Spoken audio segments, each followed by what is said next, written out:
7. Overcoming obstacles. There are a lot of obstacles you will have to overcome on your journeys to becoming rich, such as fear, cynicism, laziness, bad habits, and arrogance.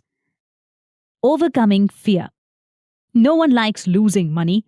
Those who have become rich have lost money at least once in their life. However, those who are poor may have never lost a single dime. It's not about being afraid of losing money. It's how you handle your fear of losing it that matters. It's okay to be afraid sometimes. We're all scared of something. The solution to this fear is to accept it.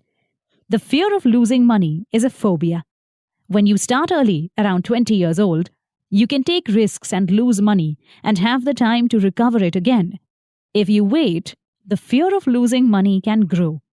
There is a huge lack of financial success because people are too afraid of losing. Winning always comes after losing. When you learn to ride a bike, you fall a few times before mastering the bike. Rich people are the same before they become rich. They lose money. Overcoming cynicism. The sky is falling, the sky is falling. We all remember the story of Chicken Little. He kept screaming those words to the barnyard, warning everyone of the impending doom. We're all like that. We all have a little chicken inside of us that appears when we are scared. There are lots of people who keep telling you that what you are doing won't work.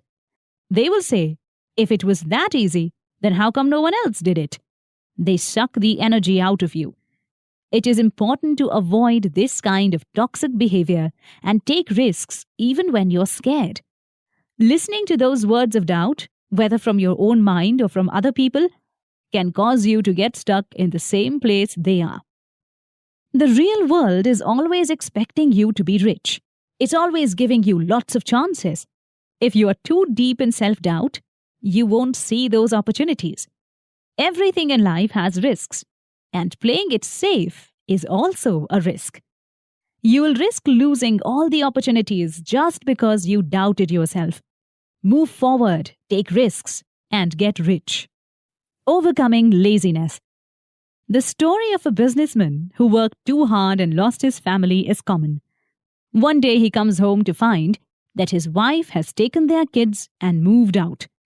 He knew they had problems, but he decided to work harder to be able to provide more money. Those are the laziest people of all. The busy people are often the laziest. They are so busy that they forget to take care of their wealth. They are so busy that they forget about their health. A little bit of greed is a good way to kick out the lazy behaviors.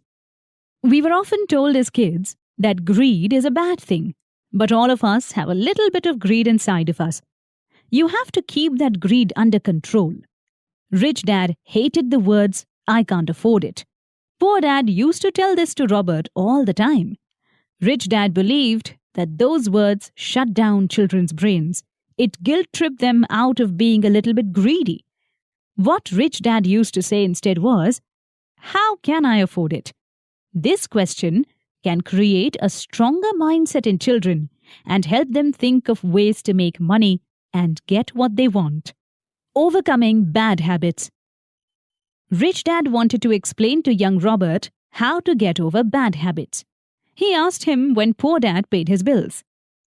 Robert answered at the beginning of the month. Rich Dad asked if Poor Dad had anything left after paying his bills. Robert answered, very little. Poor Dad paid everyone first, then paid himself. That's a bad habit. The author is not encouraging people to stop paying their bills, but first they have to pay themselves. Lesson 8.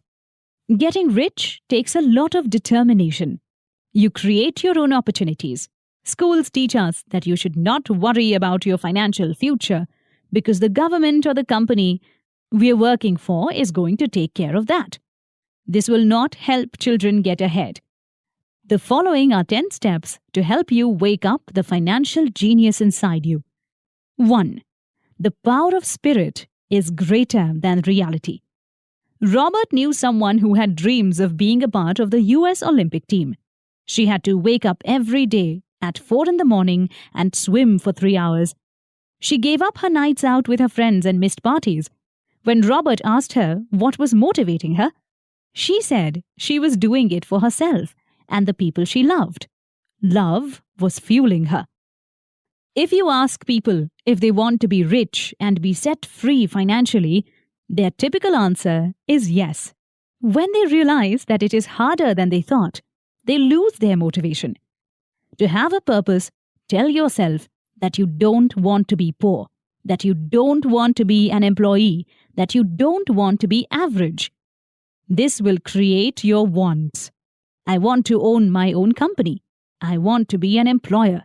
I want to be rich.